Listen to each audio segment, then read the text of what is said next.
Quelle trottinette est faite pour moi? C'est sans doute la question que vous devez tous vous poser. Dans cette vidéo, je vais vous apporter toutes les clés pour que vous puissiez faire le bon choix et vous orienter vers la trottinette dont vous avez besoin. Quels sont les critères à identifier?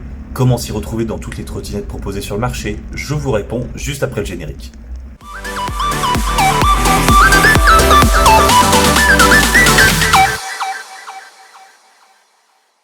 Pour choisir sa trottinette électrique, il faut d'abord identifier la catégorie de trottinette dont vous avez besoin. Sur ce tableau, j'ai indiqué les 3 catégories de trottinettes que j'ai présentées précédemment en vidéo, les citadines, les périurbaines, les routières. Si vous ne les avez pas vues, je vous invite à aller les voir. Pour ceux qui les ont déjà vues, j'ai rajouté la catégorie des super citadines qui est un entre-deux entre les citadines et les périurbaines. Première colonne, vous habitez en étage sans ascenseur, il y a des escaliers que vous ne pouvez pas éviter sur votre trajet. Je vous oriente vers une citadine ou une super citadine. Je ne vous conseille pas les périurbaines ou les routières qui sont beaucoup trop lourdes, elles ne sont pas conçues pour être portées, vous allez vous tuer les bras. En revanche, vous habitez en étage avec ascenseur, vous n'avez pas d'escalier, vous habitez en rez-de-chaussée où il y a des accès PMR pour contourner les escaliers sur votre trajet, eh bien dans ce cas, vous pouvez prendre la catégorie de trottinette qui vous fait plaisir. Vous souhaitez une trottinette électrique pour compléter un trajet en bus, en métro, en TGV, je vous oriente vers une trottinette citadine ou super citadine car ce sont des trottinettes qui sont pensées pour réaliser des trajets multimodaux. Les périurbaines, les routières, je ne vous les conseille pas car par nature elles sont conçues pour vous affranchir des autres moyens de transport. Toutefois, si vous voyagez en TER et qu'il y a des espaces vélos dans le train, que vous vous déplacez en voiture et que vous avez un coffre suffisamment grand, vous pouvez opter pour une périurbaine et une routière pour vous faire plaisir. Ensuite, vous avez des trajets de moins de 5 km à réaliser. Donc imaginons ne serait-ce que 1 km pour aller à la boulangerie chercher le pain. Si c'est ce type de trajet que vous souhaitez réaliser, je vous oriente vers une citadine. Le reste des catégories vont tout de suite être un petit peu superflus si c'est pour faire vraiment de tout petits parcours de moins de 5 km. Par contre, si vous avez des parcours de 5 à 15 km à réaliser avec du dénivelé, alors ce que j'appelle du dénivelé, comme en vélo, si vous pensez pédaler dans la semoule et tirer la langue, c'est du dénivelé. Je vous déconseille les citadines et je vous oriente vers les super citadines ou les périurbaines. Les routières, pour moi, elles sont encore un petit peu superflues à ce niveau-là, surtout pour réaliser des trajets de moins de 15 km.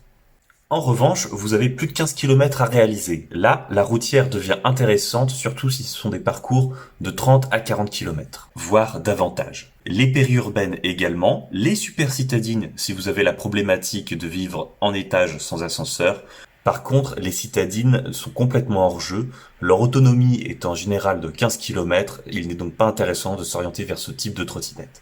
Si vous avez du dénivelé sur votre parcours, de la même façon, je vous recommande également les routières et les périurbaines. Les super citadines, on va commencer un peu à atteindre leurs limites, surtout en termes d'autonomie.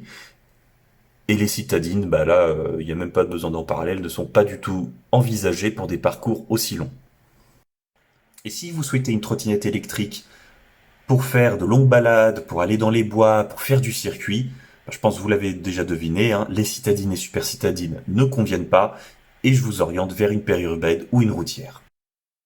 Notre tableau est rempli, on sait maintenant quelle catégorie de trottinette correspond à votre besoin. On va maintenant voir comment s'y retrouver parmi toutes les trottinettes qui sont proposées sur le marché. Pour savoir si la trottinette qui vous intéresse correspond à la catégorie dont vous avez besoin, il faut regarder 3 valeurs. La tension de la batterie, exprimée en volts, l'ampérage de la batterie, exprimé en ampères-heure, et la puissance nominale des moteurs, exprimée en watts.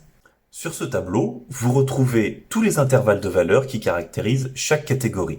Il ne vous reste plus qu'à regarder le descriptif de la trottinette qui vous intéresse pour vérifier si elle appartient bien à la catégorie dont vous avez besoin.